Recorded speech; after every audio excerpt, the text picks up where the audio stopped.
You want to taste it all, huh? Psycho blood too?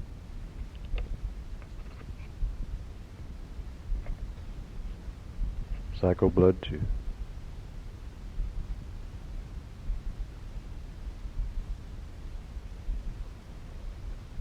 He smiles. Stick with me. The evening is young.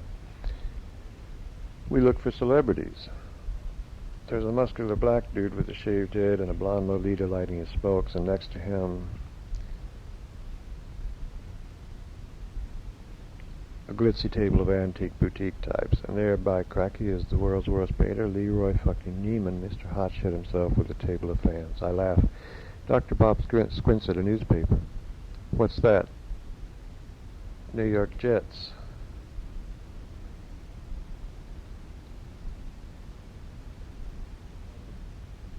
Oh. I thought it said New York Jews. Wonder what their chant would be. Get the quarterback? Ha ha ha. My drinks are served with an old country flourish. My Rasputin is sticky sweet but strong. I stare at the red and gold balls on the ridiculous lamp. Drunk like this, every detail is overwhelmingly important, though in a vague, spaced out way, and it is almost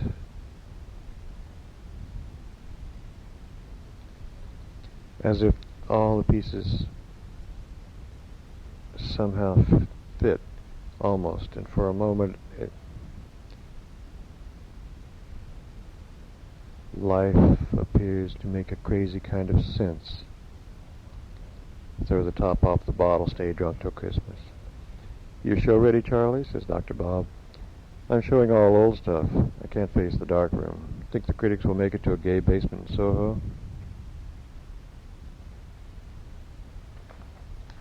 The critics. Yeah. I don't know. Last time I was at MoMA, there was the Cindy Clurman picture. Barf City. Truly, Dr. Bob laughs. No, man, listen, there was this fucking Cindy Clurman picture. You mean image. Excuse me. There was this image of Cindy Clurman's toes, dig? And the title was Untitled Film Still. A snapshot of Cindy Clurman's fucking toes. You know what she says, Cindy Clurman? I don't take my photo images. My photo images take me. Can you imagine? My photo images take me. You're not impressed? I wouldn't give you a bucket full of warm spit for the whole show. Untitled film stills. My photo images take me. This pretentious twat takes a snapshot of her goddamn toes and she's hanging in the modern and we're passing gas.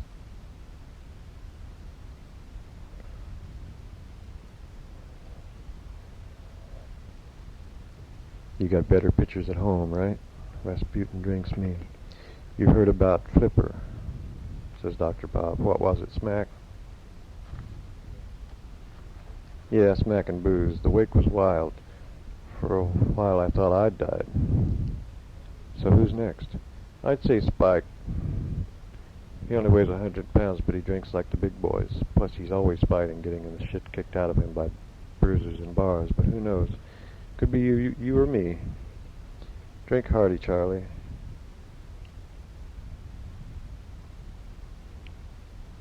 It's later than you think.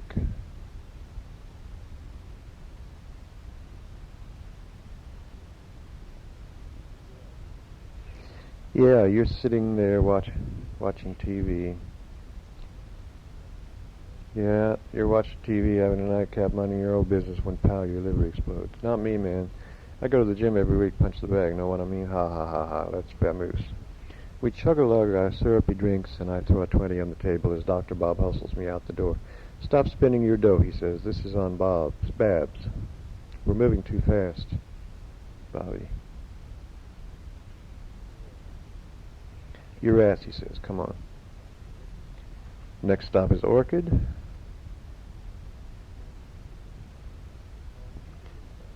A schmaltzy tourist trap on Broadway. Some smiling hula type rings our necks with paper flowers as we enter. Two bored Koreans shake their flat asses on the tiny stage. We sit. The waitress smiles knowingly as Dr. Bob orders two volcanoes. Teach the liver who's boss, he winks. Wait till you see this fucker. I freak as the waitress serves two big ceramic bowls, turquoise, with dark volcanic cones belching sterno flame.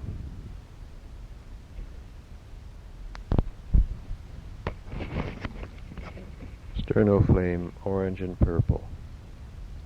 Our waitress looks pleased.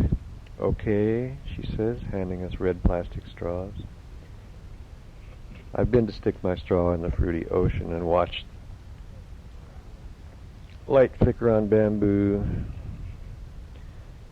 and listless hula girl shuffle to canned wah wah wah, and it all is wonderfully delicious. If the ocean was Hawaiian punch and I was a diving duck, I'd suck my volcano for all it's worth. When the going gets weird, the weird turn pro. I'll get you for this, doctor. I'm sure. Meanwhile, I gotta bleed the lizard.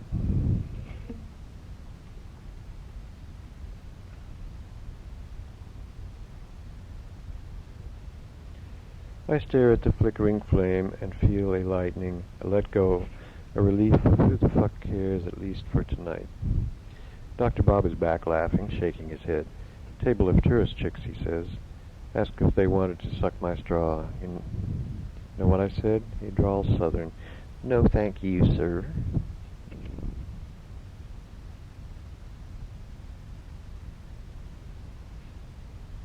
We're from Tennessee. Ha ha ha ha. Pussy. God bless it.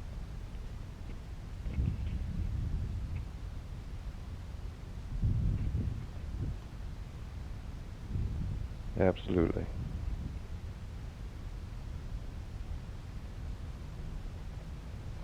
Remember your first pussy? What was the first pussy you ever saw?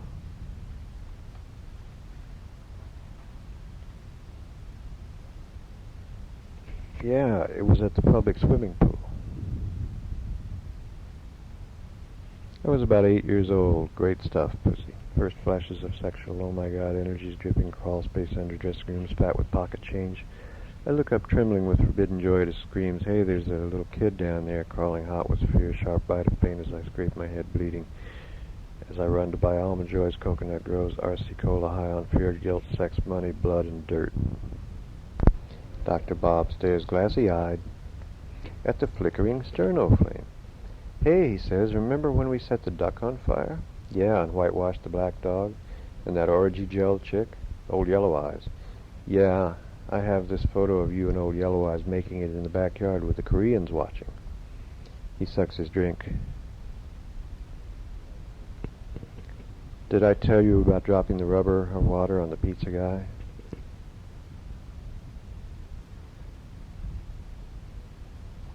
This is a fraternity keeper, and it is obvious that Dr. Bob has not matured 1 millimeter since. So this fucking rubber's about this big, man. It took 4 of us with a beach towel to pick it up. And we look down, and here comes this poor guy delivering pizza. I leave him laughing as I make tracks to bleed my own lizard. I feel royally numb as I stumble back to the table. What's next?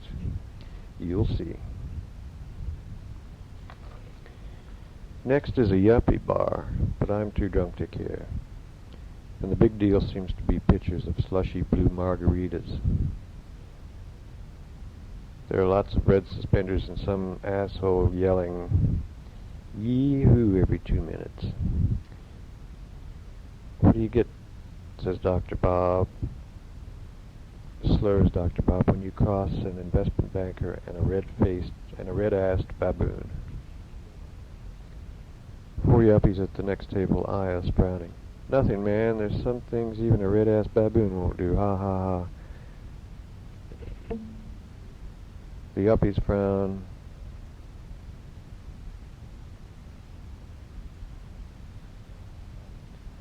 And this knockout Latin chick appears, smiling big white pearly teeth ear to ear.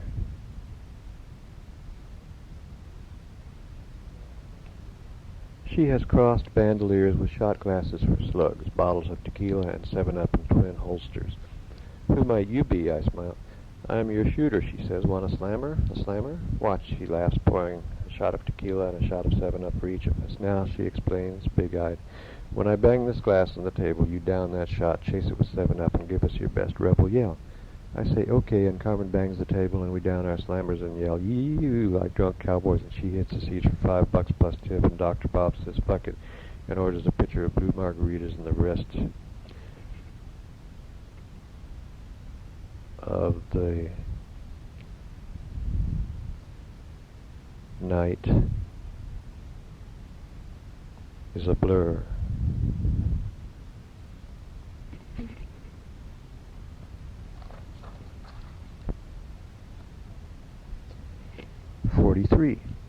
Miss Tweedy is wearing lipstick and high heels. Miss Tweedy has a date? With me? She knows I'm cured. Now she'll ask me out for a drink.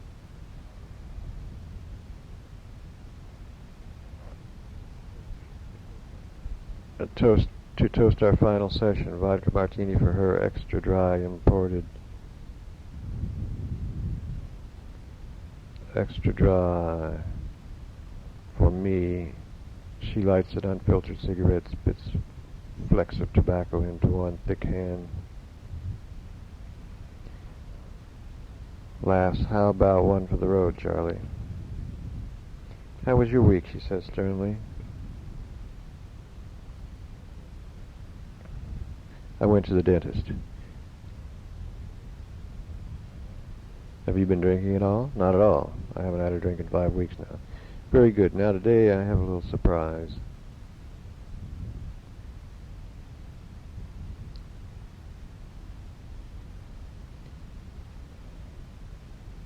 She produces a little black tube, digital numbers. This is a breathalyzer. Please blow until I tell you to stop. I freak. My last beer was 2 a.m. My heart pounds. My fingers tremble as I accept the device.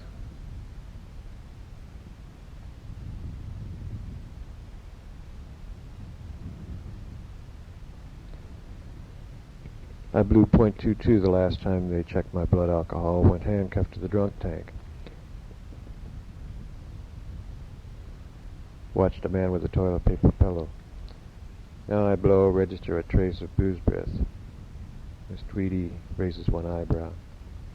Mr. McGee, I couldn't sleep. It must be the NyQuil. Denial, she smiles thin-lipped. Thin-lipped, she smiles. Denial. Alcoholism is the only disease that tells you don't have a disease.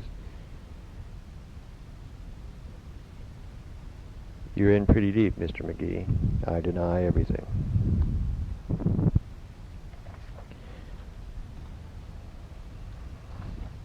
Okay, so we discussed this.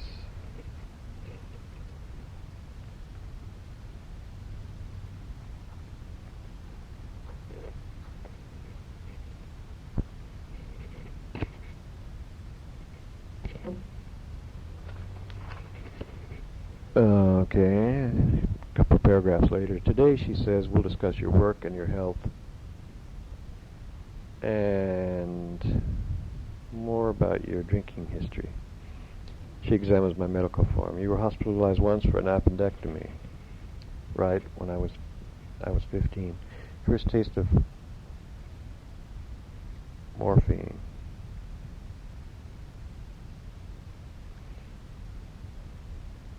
Ruptured appendix, body poisoned.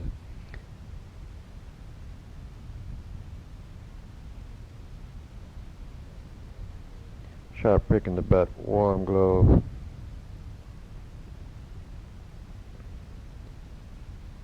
Flooding blessed relief, like magic syrup, a high so pure and clean. I could float for all eternity, sprinkling hospital water on my forehead.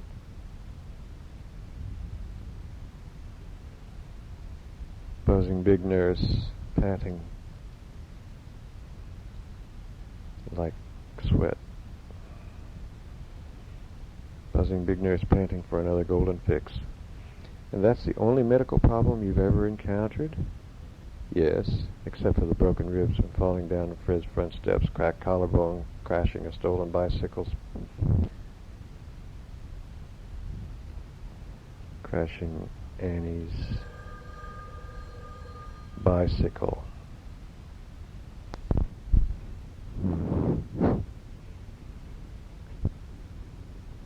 Annie Sprinkle's bicycle split lip in Victor's Volvo, smashing a pine tree in my own driveway. Broken toe kicking down the front door when old Angel Tits locked me out. Not to mention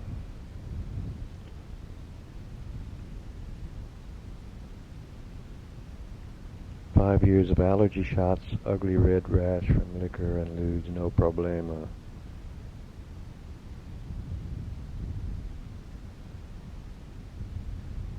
Salud,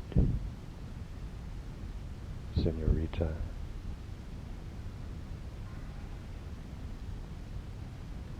Más cerveza.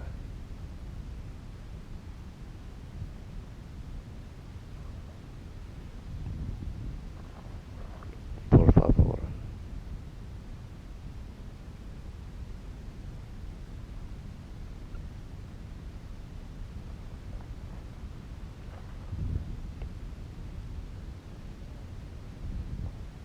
She eyes me suspiciously, contemptuously.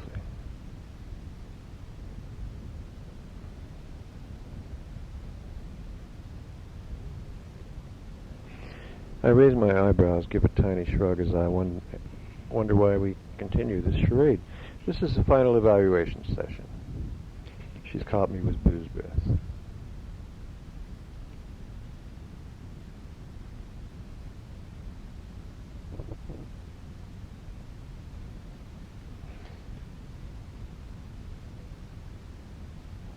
Now the only question is whether I belong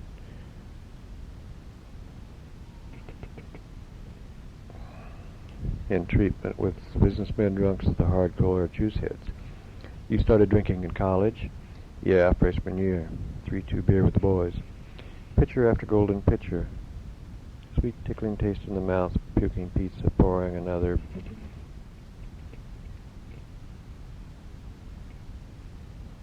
Beer, switching to Cutty Sark, Benzodrine, Espresso, Miles Davis, Pall Malls, keg parties, malt liquor, and the passion pit.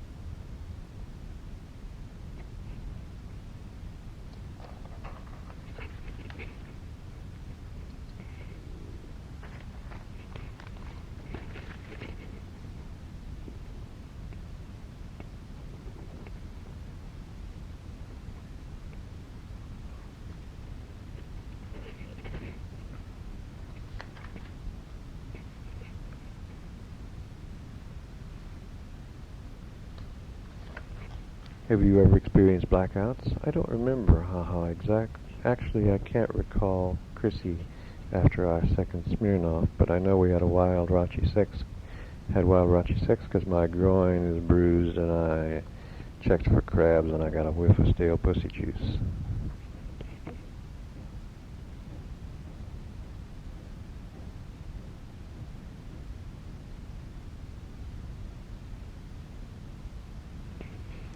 Not really.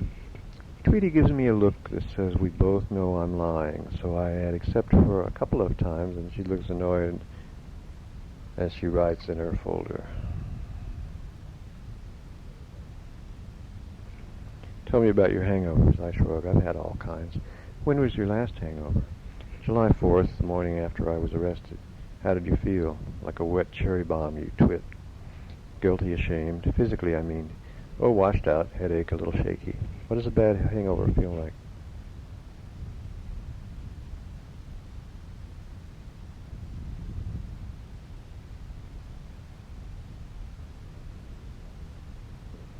Not so good. Cotton mouth, puffy head, sour stomach, ciggy breath, birdcage mouth.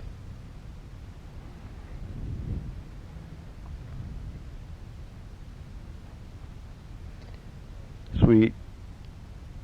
Sour sweat, shaky hands, hair of the dog club.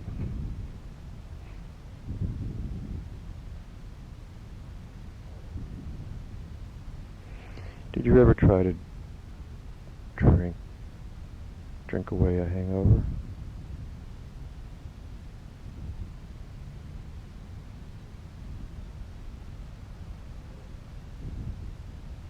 Sure. First thing in the morning? Never first thing.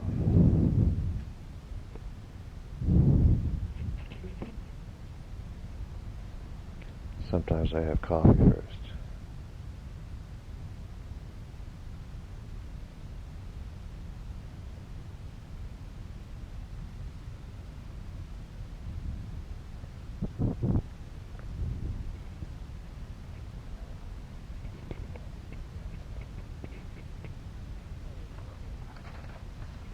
Now then, she says, tell me about your work. I'm a photographer, a photojournalist. I work for textbooks and magazines. It's a comfortable living. Selling skin pics to third-rate jerk-off mags, second-hand smut, cherry nips, Fred B. or me, a dirty old man, dropping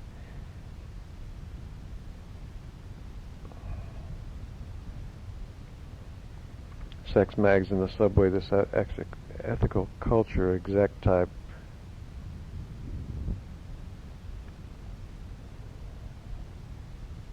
woman staring at my feet to see jugs, bazoombas, and 7 sluts who suck.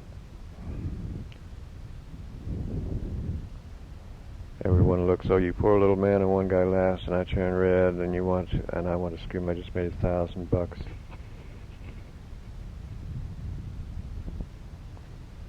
You sanctimonious wage slaves. And you support yourself with photography? Yes. Has alcohol ever affected your work? Jesus Christ, lady, alcohol is my work, my rocket fuel, my magic juice, my naked truth, my Jack Daniels. In the darkroom, safe light moon, and the developer feeling that delicious shivers, the tattooed twat dances in the high pole, serving up naked truth to horny guys everywhere.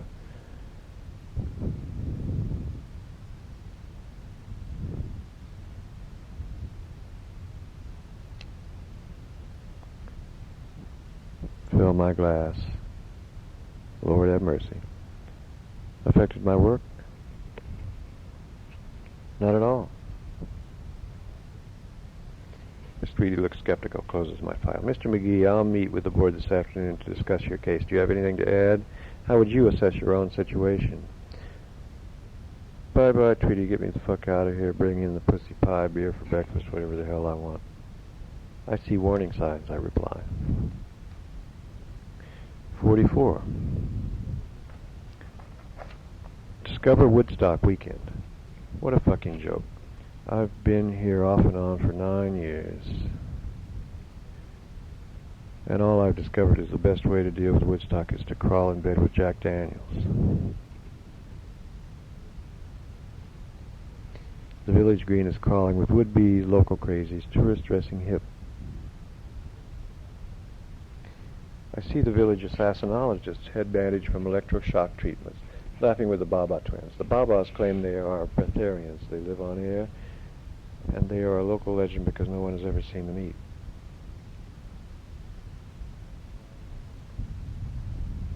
The Babas walk on fire at Sweat Lodge Retreat, gives workshops in tantric sex and dreaming past lives. The assassinologist says Virgos should wear violet.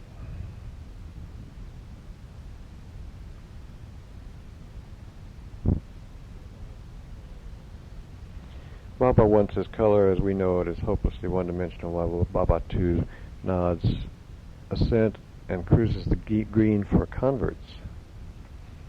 There is a crowd by the Dutch Reformed Church. I find they're accepting contributions for the Woodstock Bicentennial Time Capsule, 1 per person. I hurry back and find the cum-stained jaws in the glove compartment. Walk back and offer jaws to the time capsule man. He smiles, and I put jaws in the cardboard box with all the other weird shit.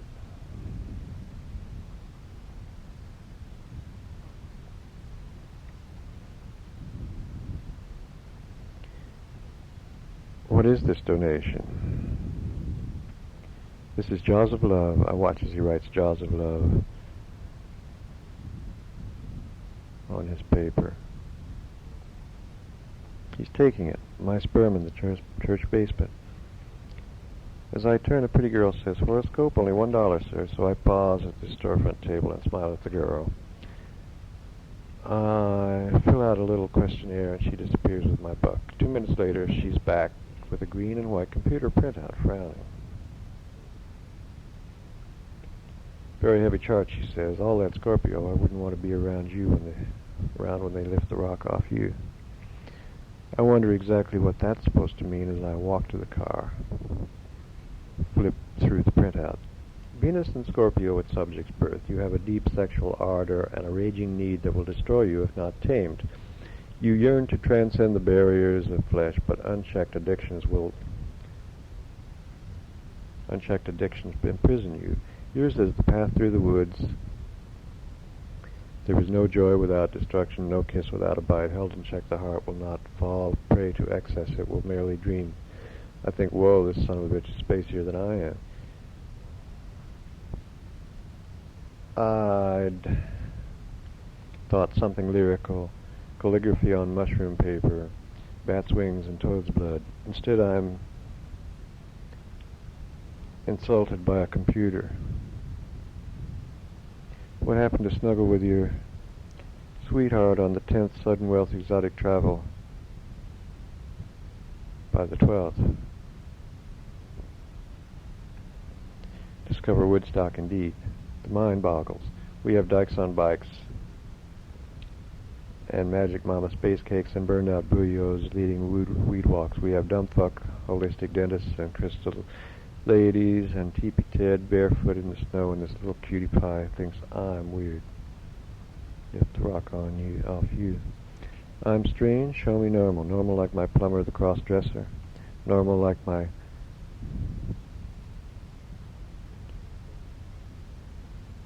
the tough little Betty Friedan clone who turned submissive on the second date. Normal like horny Harriet's Herb with dog food breath. Normal like the black-eyed Rajneesh Sannyasin who's celibate except in encounter groups. I say dance. You dance your dance. I'll dance mine.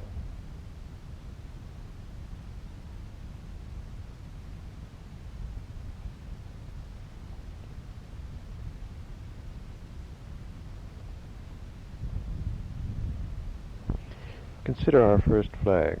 A coiled rattlesnake, a clear message. Don't fuck with me. Now we have yuppies and clones. Play it safe. Style without substance abuse. Boring.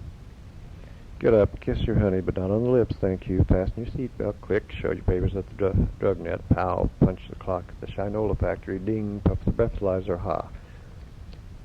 Psych out the polygraph. Buzz. Pee in the jar. Tinkle. Give a dram of blood. Bam. Plug into terminal 8 at 8 o'clock a.m. Clear-eyed. No hangover since you dropped Somanex the night right before watching Big Bro on Video Vision. Tell me another one. Looks don't matter. You bet, sister.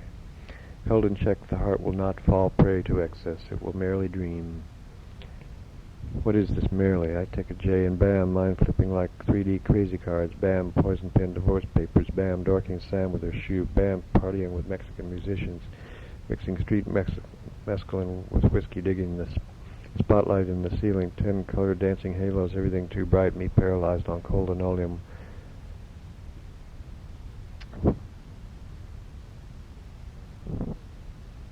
On the cold linoleum floor, while some black radical and his stringy white girlfriend cursed me as a bourgeois pagan threatened to kill me on the spot. Oink oink. Bam, Helen's cunt smells like goat cheese. Bam, I slug this waffle butt at an opening, and she turns and hits me with some karate chop. So my arm is blue for days. Bam, Miss Yankee. Blue blood freaks when she sees slides of the tattooed fetus. You Scorpio, or you Scorpio.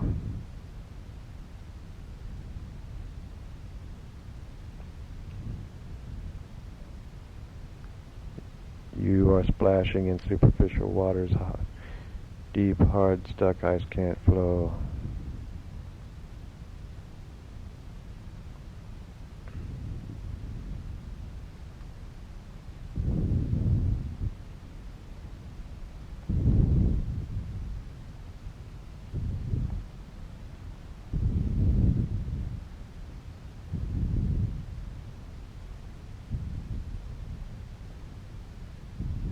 Bam. The lizard in the liquor store smiles. His usual condescending smile, and says he saw my last DWI in Woodstock Times police reports. He offers a little lecture on responsible drinking, and I stand smiling, enduring every smug syllable as I pay for my whiskey and pocket the change and make a fist.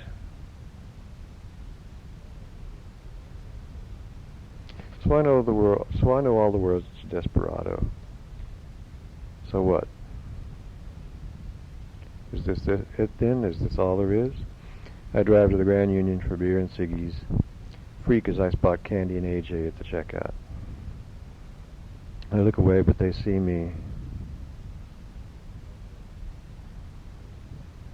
Call me over. It hits me square in the gut. Pal, she's with that rich nerd and I'm alone. Candy looks embarrassed. I mumble something to AJ and pull away.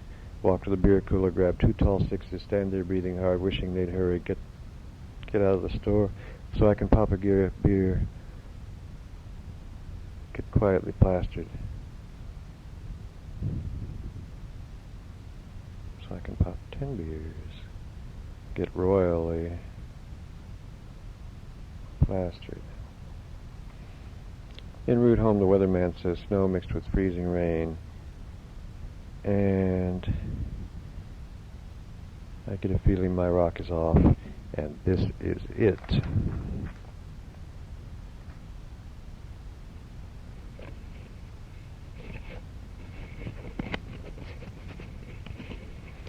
'45.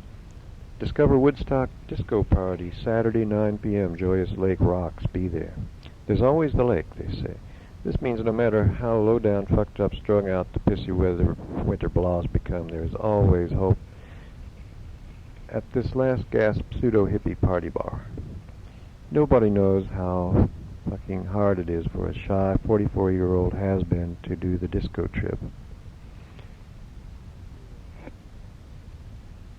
My pale half-ball dome shines as I smoke cigarettes in the shadows,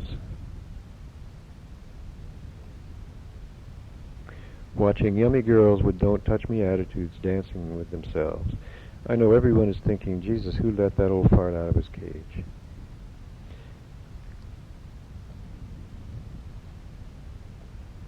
I dress in tight black Levi 501s, black turtleneck, polished black boots, black leather jacket.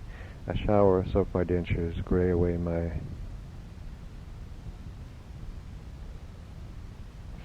beard, hair and beard. Change the sheets, select the tapes, lay a fire. Neaten piles of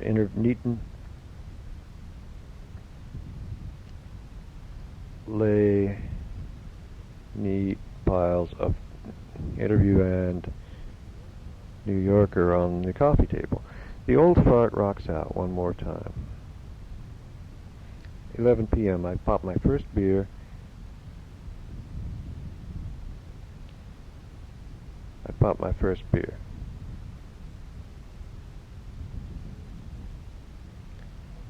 Take the first bright golden sip. Ah, mercy. I cruise to town singing along with the Eagles. Hit the lake fast and loose.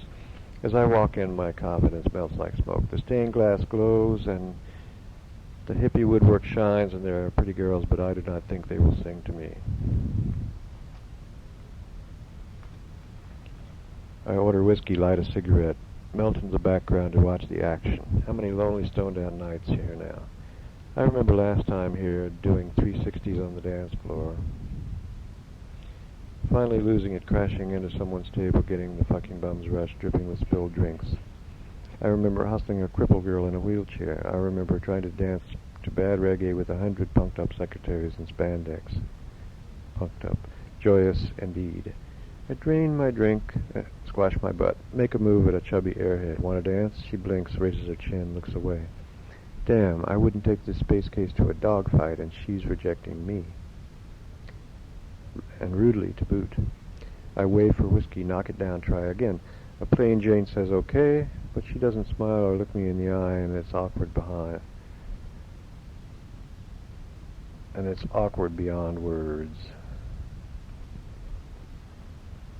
I thank her for the dance, down another drink, stand smoking and watching, wishing the booze would hurry up and do its stuff.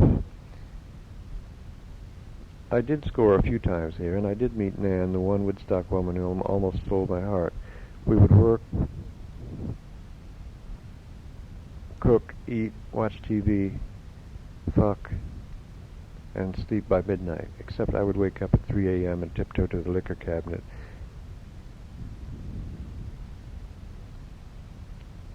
And pour 3 fingers of whatever and jerk off to the breast enlargement ads in Cosmopolitan. We planned a June wedding, a nice church ceremony for the in-laws of Magic Meadow celebration for the outlaws. But Nan caught me in a fuck-up and gave me a clear choice, her or Uncle Jack in the square black bottle. Of course I chose Jack. Me. I watched Maggie May dance and prance with April breeze. 2 frustrated single over 40 moms with disco fever, baggy tits flopping under come fuck me duds. Sure, girls. Spirit of Woodstock.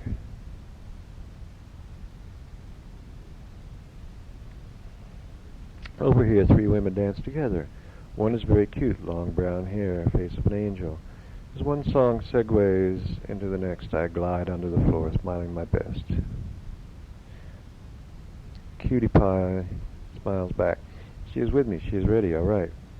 Suddenly we are dancing the oldest dance in the world. Higher and higher we sail, riding the music like some magic wave until a slow, plodding tune breaks the beat. Buy you a drink? Sure, I'll have a beer. Her name is Linda. She lives in the woods not far from me with her old man, right? Right. Where's he tonight? Oh, he's home working. Tom hates disco. Want to come home with me, smoke some dope, hang out by the fire? I'm married, she says. Can I call you? I'm sorry, I can't. I shouldn't have danced that way with you. I thought you were gay.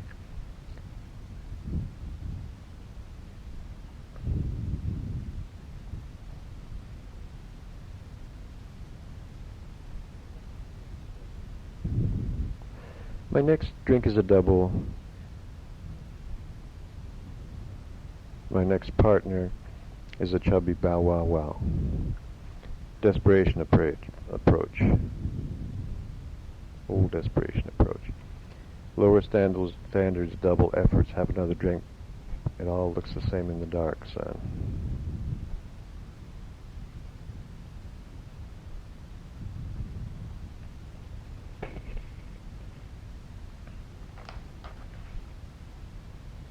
I can't really dance. I don't really dance.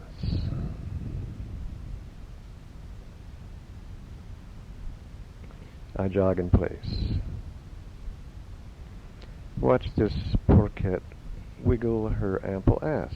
Looks like 2 pigs wrestling in a gunny sack every time she shakes her booty. I say feed 'em beans with a slingshot and pork 'em where the sun don't shine. I mean, imagine this butt in spandex. Whew. She says, do I want to smoke a joint in the parking lot? I say, honey, you're singing my song. Come home with me, I say. Where do you live? Bearsville. I've got good hash and a jug of wine. Let's do it. It is all so easy sometimes. An hour later, the wine is half gone and the fire has died. I'm dying to dork her, but she's too big for the old red couch. Let's go to bed. I'll warm you up. Safe sex for sure. I bring the jug to the bedroom, and we hop under the covers. I chug one final glass of wine and bite her lip hard. She screams with delight as I feel the cool, clean sheets and wonder if I'm really going to dip my wick in this. I feel her cut. It is still bone dry. I crawl under the covers, kissing and nibbling her fleshy thighs. Down I go on her mons, licking and sucking for who knows how long. Finally I come up for air. She's hot and juicy, but my erection is gone. We roll around kissing and hugging, but all I can get is this half hard on. I reach to squeeze my cock, help it along, but it just isn't there. Panic. The harder I try, the limper I become. I'm embarrassed to tears. She holds me close and says it's okay. I tell her to get dressed and split. I stare at her mammoth butt as she throws on her clothes and leaves without saying goodbye. I lie in bed, smoking hash, downing wine. All I want now is that magic click, that golden glow, but this pain is deep and hard to kill. I drift into oblivion, wondering how the hell it ever came to this. 46. The checkout girl bags my beer, staring at my tattoo t-shirt. Oh wow, you got a tattoo? I'm having my whole body done. Far out, she grins. Doesn't it hurt? This is crazy nuts. I'm a fake. I have no tattoos at all. White Bread McGee, they call me, to my face. Am I really a stoned-out voyeur, coaxing tattooed tit shots, incapable of commitment to this no bullshit medium, or is it time to take the plunge, join the tribe? After all, tomorrow is my birthday. A birthday tattoo?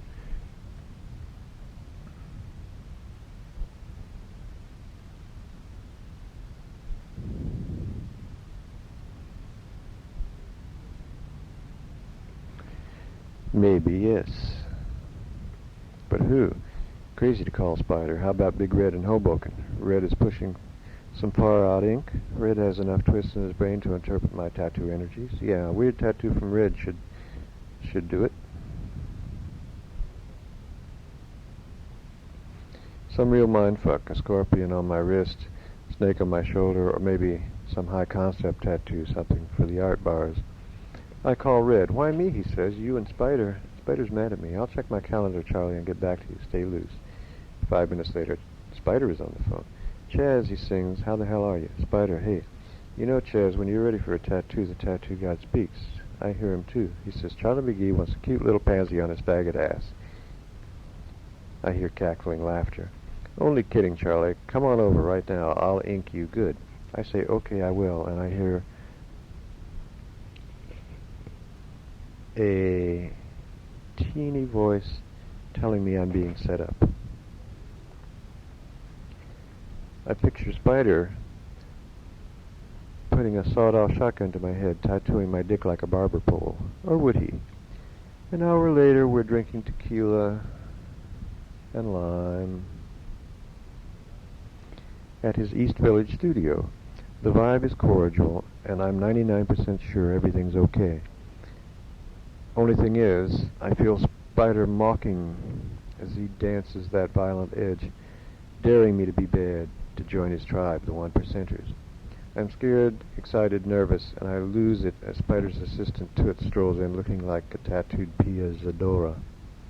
She is easily the most exciting woman I've ever encountered. There is a rascal twinkle in her turquoise eyes. I would give my left testicle for one night with Toots, but Spider has a 3-legged German Shepherd named Tripod, and I get the feeling Tripod choose smart-ass punks like party favors. I do make eyes at Stingray, a cute mulatto hooker wrapped in skin-tight black leather. Hey, Ray, I say, what kind of blowjob do you give on a scale of 1 to 10?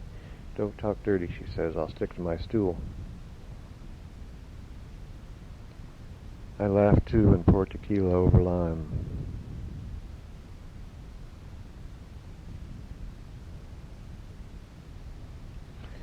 It's hard to concentrate with a head full of booze and smoke. It's hard, and I know somehow this guy's going to beat me, best me, and I'm helpless, helpless, helpless.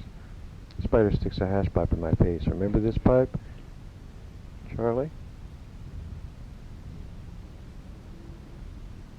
You gave me this pipe in Hollywood for Valentine's Day, remember?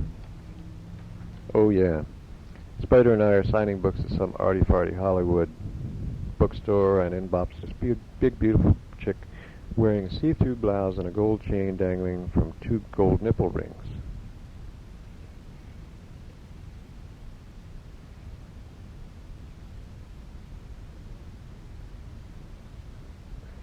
Her master is this I practice what I preach sex therapist, typical LA wacko. But I can't take my eyes off this big Nordic Amazon and her bouncy tits with rings, and I am hot as hell to have her. Spider and I get invites to a real honest to God orgy, and we walk in.